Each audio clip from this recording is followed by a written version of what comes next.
예수님 시대의 팔레스타인은 크게 세 지방으로 나뉘어져 있었습니다. 북쪽은 갈릴리 지방, 남쪽은 유다 지방, 양가운데 남쪽 유대와 북쪽 갈릴리 사이에 사마리아가 위치해 있었던 겁니다. 유대인들은 남북을 오갈 때 사흘이면 갈 수 있는 사마리아 직선 코스를 택하지 않고 일주일이나 걸리는 요단강 동편 타국 땅 베레아 지역으로 우회해서 갔습니다. 마치 판문점만 통과를 하면 자동차로 몇 시간이면 갈 수 있는 북한을 중국을 통해 비행기로 돌아가는 것과 같은 겁니다. 여기에는 역사적인 배경이 있습니다. 이스라엘은 BC 1000년경에 사울 왕을 이어서 다윗 그리고 솔로몬 시대의 최고의 번영을 이루었습니다. 그런데 솔로몬 왕이 세상을 떠난 후에 르호보암 왕 때 이스라엘은 북왕국 이스라엘과 남왕국 유다로 참으로 어렵게 비참하게 나뉘어지게 됐습니다. 북이스라엘은 사마리아를, 남유다는 예루살렘을 수도로 해서 200년을 지냈습니다. 그러다가 주전 720년경 오늘날 시리아 지방에서 일어난 신흥제국 아스루의 사르곤 2세에 의해서 정복을 당하게 됩니다. 사르곤 2세는 사마리아인들을 아스루 제국 여러 지방으로 강제적으로 이주를 시키고 다른 피정복민들을 사마리아에 거하게 해서 사마리아인들은 원치도 않게 혼혈족이 됐고, 그러다 보니까 여호와도 섬기고 이방인도 섬기는 혼혈 종교를 갖게 된 겁니다. 결국 순수한 이스라엘 혈통을 잃어버리게 된 것입니다. 반면에 남유다는 BC 587년경에 오늘날 이라크 지방에서 일어난 바벨론 제국에게 망해서 70년간 바벨론으로 포로 생활을 하게 됐는데, 그런데 그들은 비록 포로 생활을 하고 있었어도 하나님의 백성으로 혈통과 신앙의 순수성을 지켰고 회당을 지어서 예배를 드렸습니다. 유대로 다시 돌아왔어도 예루살렘을 재건했습니다. 그러니까 순수 혈통을 생명처럼 귀하게 여겼던 유대인들이 볼 때는 이게 혼혈족이 됐다는 건 이건 보통 수치가 아니었고, 특히 보수적인 유대인들은 이것을 정결치 못한 행위로 규정하고 절대 용납하지 않았습니다. 바로 이런 이유 때문에 정통 유대교 신자들은 사마리아인을 아주 천대하고 싫어했습니다. 어느 정도나 사마리아인들을 싫어했냐면 사마리아 사람들은 부활할 때 절대 부활이 되지 않도록 기도할 정도고, 탈무드에 보면 유대인들은 사마리아인들을 우연히 어디를 가다가 만나기라도 하면 못 볼 걸 보았다 그러면서 우물로 달려가서 눈을 씻을 정도였습니다. 그만큼 자기 동족으로 보지 않은 정도가 아니라 유대 민족의 피를 더럽힌 원수로까지 멸시했습니다. 그런 관계로 800년을 지낸 겁니다. 그런데 예수님께서 이런 사마리아를 의도적으로 통과하시려고 하신 겁니다.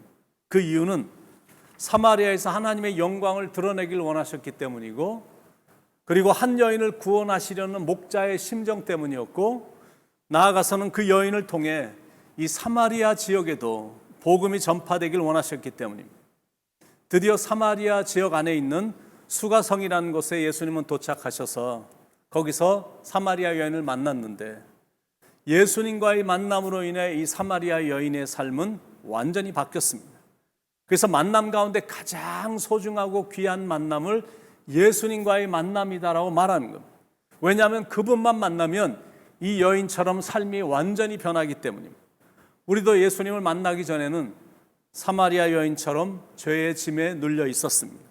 수치와 부끄러움이 있었습니다. 그런데 영원한 생수 되신 예수님과의 만남으로 우리는 참 생명을 얻게 된 겁니다. 13절 14절 예수께서 대답하여 이르시되 이 물을 마시는 자마다 다시 목마르려니와 내가 주는 물을 마시는 자는 영원히 목마르지 아니하리니 내가 주는 물은 그 속에서 영생하도록 솟아나는 샘물이 되리라. 세상의 물은 마시면 잠깐은 갈증이 해소가 됩니다. 근데 조금 지나면 또 마셔야 됩니다. 세상의 물은 지극히 일시적이며 임시적인 해결책입니다. 그런데 주님이 주시는 물은 영원히 목마르지 않는 영생의 샘물입니다. 완전하고도 영원한 해결책입니다. 권태를 모릅니다. 날마다 새로운 삶을 영위합니다. 그 이유는 생수 되신 예수님께서 끝없는 기쁨을 주시기 때문입니다. 그래서 예수님을 분명히 만나야 됩니다. 남편을 5번이나 바꾼 여인이니까 기구한 인생일 수도 있고 성적인 방종일 수도 있습니다. 그러니까 계속 세상 물만 마시고 있는 겁니다. 그런데 그러면 그럴수록 갈증은 더 심해집니다. 잠시는 짜릿했을지 몰라도 조금 지나고 나니까 이상하게 더 갈증만 생기고 인생은 더 부끄럽기만 한 겁니다. 요즘은 정말 희귀하고 정말 이상한 일들이 많이 일어나고 있습니다. 특히 순결하고 정결했던 우리 조국 한국도 도덕적으로 바닥을 치고 있거든요. 왜 그런 일이 일어날까? 그건 인생의 갈증 때문입니다. 뭔지는 모르지만 현대인들은 인생이 무료하다고 느끼는데 그러다 보니까 계속 뭔가의 갈증이 있습니다. 그러니까 그 갈증을 해소해 보려고 별의별 짓들을 다 해보는 겁니다. 그런데 문제는 그런 행위들이 갈증을 잠시는 해갈시킬 수 있을진 몰라도 여전히 중단되지 않는 목마름이 있는 겁니다. 전혀 삶에 만족이 없는 겁니다. 남자를 5번이나 바꿔봤는데도 만족이 안 되니까, 그러니까 사마리아 여인의 고백이 맞는 겁니다. 나는 남편이 없습니다. 17절에 여자가 대답하여 이르되 나는 남편이 없나이다. 그러자 그때 예수님이 이렇게 말씀하시죠. 예수께서 이르시되 내가 남편이 없다는 말이 옳도다. 너에게 5 남편이 있었고 지금 있는 자도 내 남편이 아니니 내 말이 참되도다. 그러니까 아무리 뭔가를 시도해도 갈증이 사라지지 않는 여인. 이 세상에선 더 이상 어떻게 해볼 수도 없는, 그래서 어떤 사람도 만나고 싶지 않아서 아무도 가지 않는 그 떼약볕이 있는 그 정오에 우물을 찾았던 그 여인. 그런데 주님은 그녀를 만나기를 원하셨고 그 영혼을 구원하기를 원하셨다라는 거예요. 바로 이 사랑이 예수님만이 갖고 계신 특별한 사랑이신 겁니다. 사람들이 사람으로 취급하지 않는 이 여인을 사람 취급해 주시고 인정해 주시고 사랑해 주시고 따뜻하게 대해 주시고 은혜를 주신 겁니다. 그런 분을 만나고 나니까 이 여인의 오랜 갈증이 즉시 해소가 된 겁니다. 이 여인은 난생 처음으로 어찌할 수 없는 하늘의 기쁨을 경험하게 된 겁니다. 그래서 예수님을 만나야 됩니다. 그래야 갈증이 해소되기 때문입니다. 그분을 만나야 다시는 목마르지가 않는 겁니다. 혹시 남편이 자기를 버린다 할지라도 괜찮다라고 생각할 정도입니다. 예수님은 결코 버리시지 않기 때문입니다.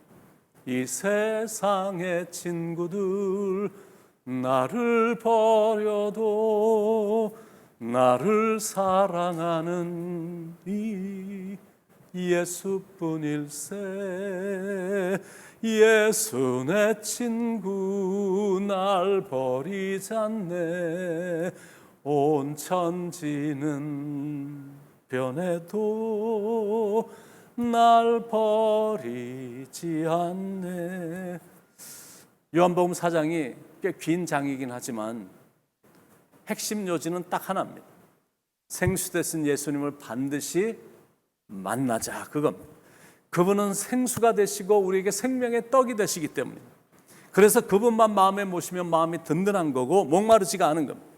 배가 부르면 기분이 좋고 시원한 냉수를 아주 더운 날, 무더운 날 마시면 만족스럽듯이 생수 되신 주님을 마음에 모시면 마음의 평안과 안식과 행복이 찾아와서 기분이 좋습니다. 그래서 생수 되시며 생명의 떡이신 예수님을 꼭 만나야 된다는 거예요. 그리고 나서는 그분을 전해야 되는 사명이 이제 우리에게 있는 겁니다. 사마리아 여인이 그렇게 했습니다. 주님을 개인적으로 분명히 만났고 만난 후에는 동네로 들어가서 사람들에게 예수 그리스도를 전했습니다. 28절로 30절에 여자가 물동이를 버려두고 동네로 들어가 사람들에게 이르되 나 행한 모든 일을 내게 말한 사람을 와서 보라. 이는 그리스도가 아니냐 하니 그들이 동네에서 나와 예수께로 오더라. 누군가 전해주는 사람이 있어야 그 복음을 들을 수가 있거든요. 전하는 사람이 없으면 복음이 아무리 좋다 할지라도 들을 수가 없으니까 알 수가 없는 겁니다. 로마서 10장 14절에 그런즉 저희가 믿지 아니하는 일을 어찌 부르리요 듣지도 못한 일을 어찌 믿으리요 전파하는 자가 없이 어찌 들으리요. 그래서 복음은 반드시 전해져야 돼요. 그런데 전할 때는 확신을 갖고 전해야 되는 거예요. 그럴 때 사람들이 듣고 믿는 거거든요. 39절에 여자의 말이 그가 내가 행한 모든 것을 내게 말하였다 증언하므로 그 동네 중에 많은 사마리아인이 예수를 믿는지라. 세 번째는 전한 후에는 내가 만난 예수님께로 그들을 인도해서 그들로 하여금 예수님을 체험케 해야 된다라는 거. 40절로 42절에 사마리아인들이 예수께 와서 자기들과 함께 유하시기를 청하니 거기서 이틀을 유하심에 예수의 말씀으로 말미암아 믿는 자가 더욱 많아 그 여자에게 말하되 이제 우리가 믿는 것은 내 말로 인함이 아니니 이는 우리가 친히 듣고 그가 참으로 세상의 구주인 줄 알미라 하였더라. 그러니까 복음이라는 것은 전하는 것만으로 끝나지 말고 교회로까지 인도해서 개인적인 만남을 주선해 줘야 됨을 지금 교훈하고 있는 겁니다. 사랑하는 여러분, 오늘도 이렇게 기도해 보면 어떨까요? 하나님, 저에게 오늘 한 영혼을 허락해 주십시오.